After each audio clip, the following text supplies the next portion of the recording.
Welcome to SP creative world. Hi friends, ఇప్పుడైతే మేము అయోధ్యలోని రామమందిరం దగ్గర ఉన్నామండి. ఎలా ఉంది? సూపర్గా ఉంది కదా? కాదండి, ఇదైతే మన వైజాగ్ బీచ్ రోడ్లో ఒక మంచి రామమందిరం సెట్ని అయితే వేసేసారండి. అచ్చు మన రామమందిరం ఎట్లా ఉందో సేమ్ అదే లుక్తో ఇక్కడ దించేశారండి. చూడడానికైతే ఎంత చక్కగా ఉందైతే బీచ్ రోడ్లో.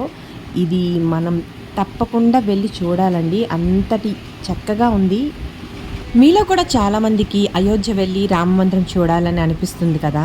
సో అలాంటి అవకాశం మనకి దక్కనప్పుడు ఈ సెట్లో అయితే మన రాముణ్ణి అయితే దర్శించుకోండి. అచ్చు మనం అయోధ్యలో ఎట్లా ఉంటుందో అదే లుక్తో అయితే వీళ్ళు ఇక్కడైతే మొత్తం దించేశారండి.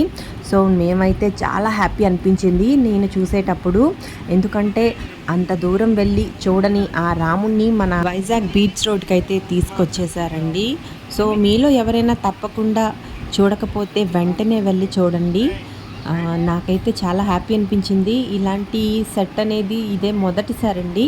అంతటి భారీ సెట్ని వేయడం అనేది నేనైతే ఇప్పటివరకు చూడలేదు.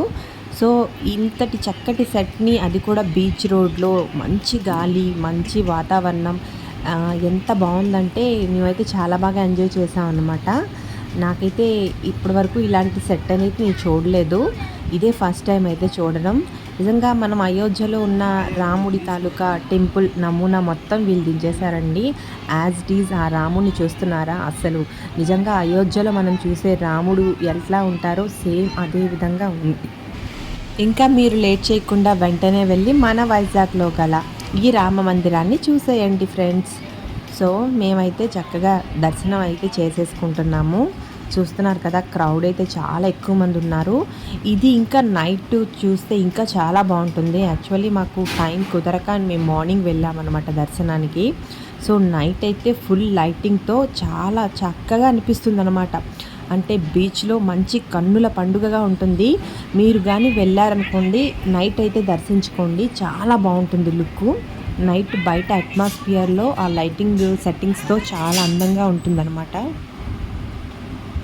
ఇంకా చుట్టూ ఫ్రీ ఆఫ్ స్పేస్ అండి, చాలా ఖాళీగా ఉంది. చక్కగా మనం ఎంతమంది అయినా దర్శించుకోవడానికి చాలా బాగా ఇక్కడ అరేంజ్మెంట్ చేశారనమాట. సో చూస్తున్నారు కదా, చక్కగా వెళ్ళే వే ఒకటి, వచ్చే వే ఒకటి అనమాట. సో చుట్టూ చక్కగా ఫ్రీ ఆఫ్ ప్లేస్ అనమాట. మనం చాలాసేపు అయినా స్పెండ్ చేయవచ్చు ఇక్కడ కూర్చొని. ఇట్లా మొత్తం పెట్టారనమాట. ఇట్లా అయితే ఆ వేడికి తట్టుకోలేక మా అబ్బాయి ఒక గోలీ సోడా తాగాడు అక్కడే అనమాట.